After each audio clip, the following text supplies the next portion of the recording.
What's up, guys? I'm SaltEMike, and this is your Star Citizen Week in Review for July 14th, 2025. This week, they appear to be winding down the 4.2.1 PTU cycle. We have a new ship to buy, and it was really hyped up before it was shown, and CIG finally dealt with the exploits and cheating, but was it enough? All that and more on today's Week in Review.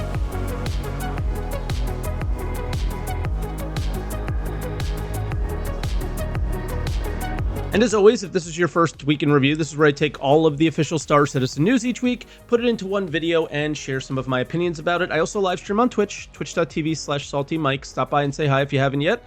We really enjoy seeing you over there, but we got quite a bit to go through. And before we do, let me share with you today's sponsor.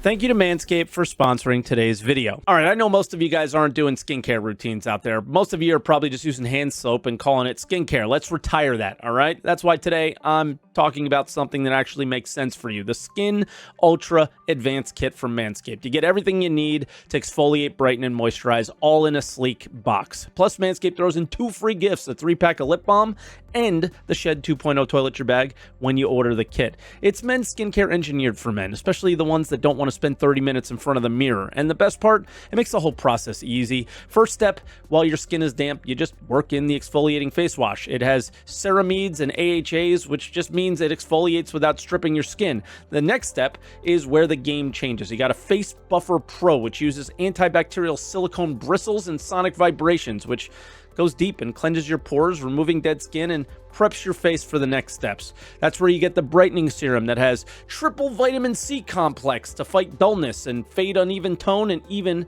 calm irritated post-shave skin. And then we follow up with a hydrating moisturizer. This stuff is light, fast, and absorbing, and packed with shea butter, ceramides, and hyaluronic acid that just locks hydration without that greasy feel. Oh, and before I forget, you get those 2 free gifts again. You get a 3-pack of ultra premium lip balm providing comfortable hydration with a matte finish, and this toilet bag right here. It's the Shed 2.0, durable, water resistant, and fits everything from this kit with room to spare. So there you go. 3 steps and done in under 5 minutes, and you're ready to face the day. Get the Skin Ultra Advanced Kit for 15% off using promo code SaltEMike15 at manscaped.com. Once again, that is promo code SaltEMike15 at manscaped.com.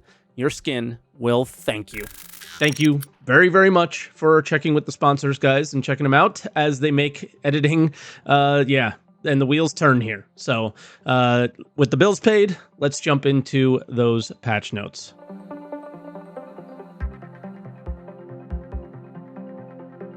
All right, on Monday, nothing crazy here, just a few fixes with escort missions and more updates to Wicklow recipes, but the main update seems to be that they updated his Emporium, where they have the new recipes for individual ships on the wall, which is cool, I guess. And then the thing of note here is that they changed the missile lock system to the old one, but it looks exactly the same to me, and I still have the same issues where missiles aren't tracking the target consistently, so let me know if you've seen anything different, because I haven't.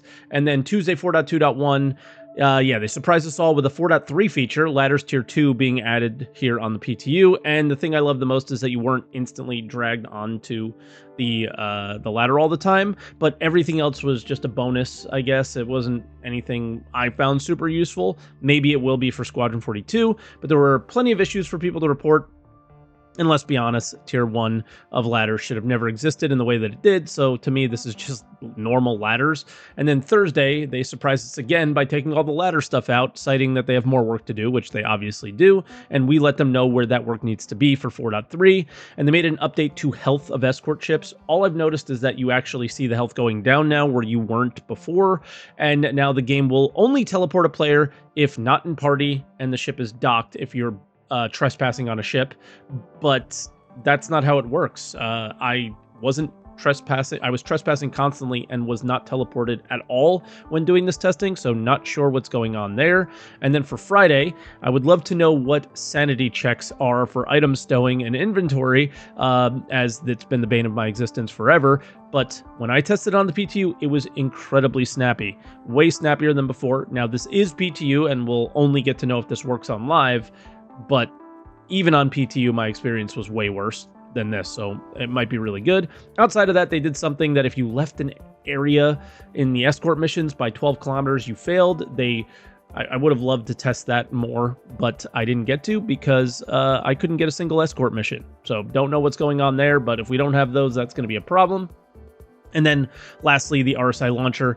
The goal here was to deal with the download process and splitting up the verify and download process a little bit. And yeah, with that, let's move into video updates and that really hyped up ship.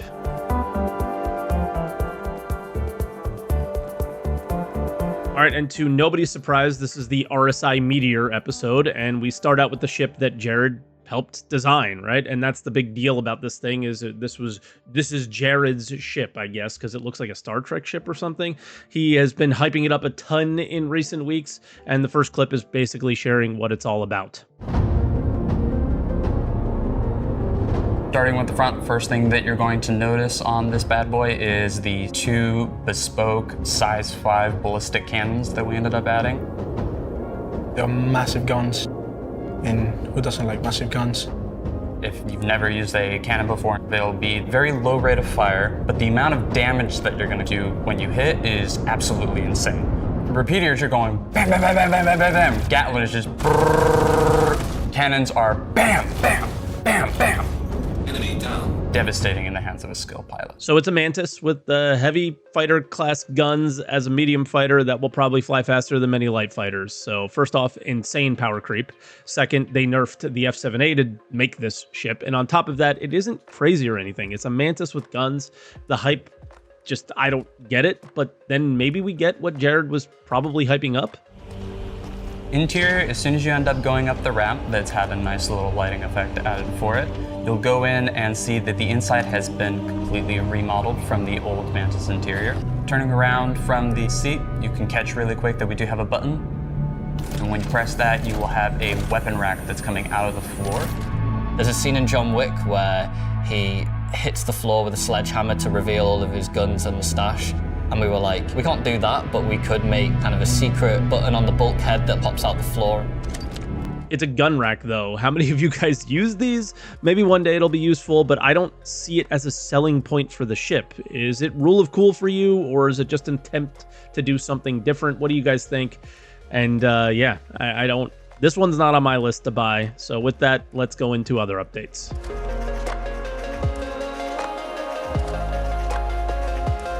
All right, and as always, we start out with a sneak peek, and yep, this is the sneak peek that we've had for the last like 15 weeks, and thank God this is probably the last one. It's literally a screenshot of the behind the ship's Meteor that we literally just saw. You would have to, I don't know, you would have thought this thing could solve world hunger the way it was hyped up, so I don't really get it. And then for dev posts, they did what you all wanted them to do. They just took them a few days, I guess. They addressed the cheating and exploitation that's been going on in the game, and it was rampant. And the action they took, turning on the more aggressive parts of their anti-cheat, is what they did, and that blocks a lot of third-party tools. So this post was more to let those people know, like, sorry, like VR and localization and stuff. And they basically said that, yeah, we're sorry, but we have to deal with this, so I don't know what to do. And then the only part I disagree with is next, but only slightly. They said they don't want to give specifics, and they said nothing. But when a popular exploit is happening, it should be called out as such, and everyone should get the warning that if this continues, you will be punished. But that's really only works for live games, right? Is that okay for the alpha stage? I'll let you guys argue that one out in the comments. But once live, this must be the way they do it, in my opinion. And then, yeah, this could lead up to a full ban, is what they said, in which Xylo said that the cheaters were banned permanently, but that's probably a cop-out because it's a free fly. Most of the accounts were probably just burners, right? So there you go, they addressed it. How would you rate their response? Let me know in the comments. I don't know, I would give them a 6 or something. I really think that the speed in which they're doing things and the fact that these things are definitely known in the PTUs and not dealt with are pretty frustrating, as it's how it's been for a while, right? And then we move on to our last kind of set of posts, and they're all from Ali Brown, and they're all kind of around Vulkan and Planetech. The first one is they point out that the latest version of Vulkan is being used in Squadron, and they're integrating it into Star Citizen's code, but that doesn't mean we'll get it anytime soon. That also doesn't mean it'll solve all of our problems.